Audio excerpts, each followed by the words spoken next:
The question is often and repeatedly raised as to why joblessness and unemployment are so high in Milwaukee's African American community, particularly among African American males.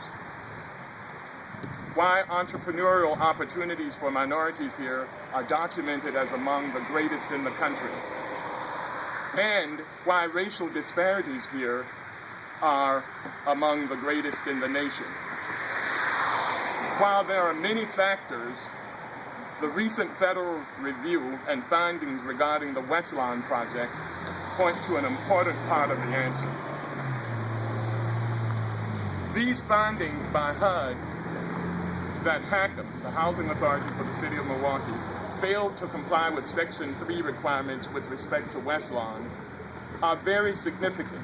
Section 3 is a provision that requires recipients of HUD funds to provide training, to provide employment and contracting opportunities to low-income and very low-income residents, as well as businesses that are owned by such individuals.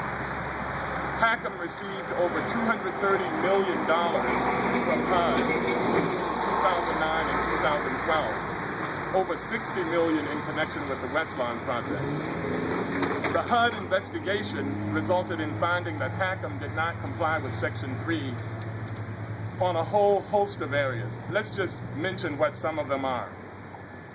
HACM inaccurately stated the criteria in a manner that exempted small contracts, and these are contracts $50,000 or $100,000 from the requirements, just excluded those contracts altogether.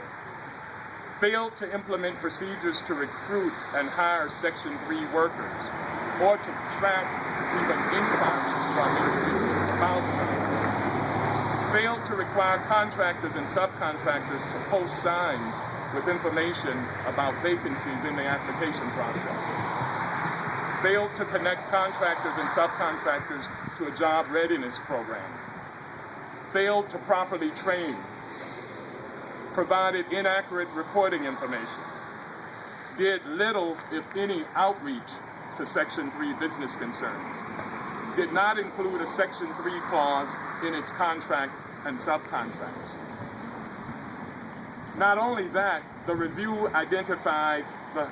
review identified similar failures relating to both contracting and employment regarding contracts other than Westlawn.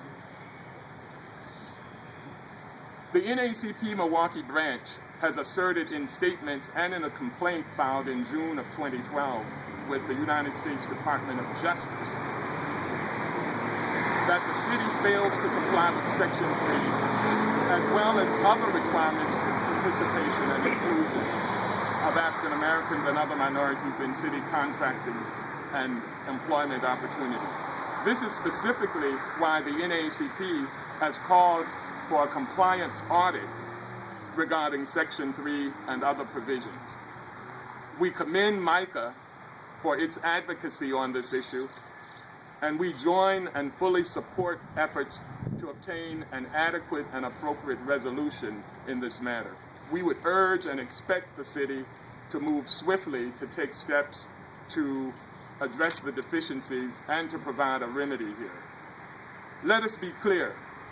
These are real jobs, contracts, and opportunities that have been lost. How do you remedy lost opportunities? We renew our call for a compliance audit by the city with respect to Section 3 and other provisions, requirements that relate to contracting and procurement. We believe these findings are just the tip of the iceberg. The NAACP will continue to work collaboratively with MICA and other organizations and individuals, as well as representatives of the city of Milwaukee, toward these ends. I might add that in terms of the types of failures that have been identified in the report and the inaccurate and reporting that the city done, there have been instances where communities and municipalities have been sued under the Federal False Claims Act for such failures, for essentially reporting information on a HUD project that's really false. And that has opened some communities, including Westchester County, New York, to serious penalties and fines and liabilities under such act. So this is a serious finding. We view it as a serious violation. It should be remedied, and the city should move swiftly to do that. Thank you.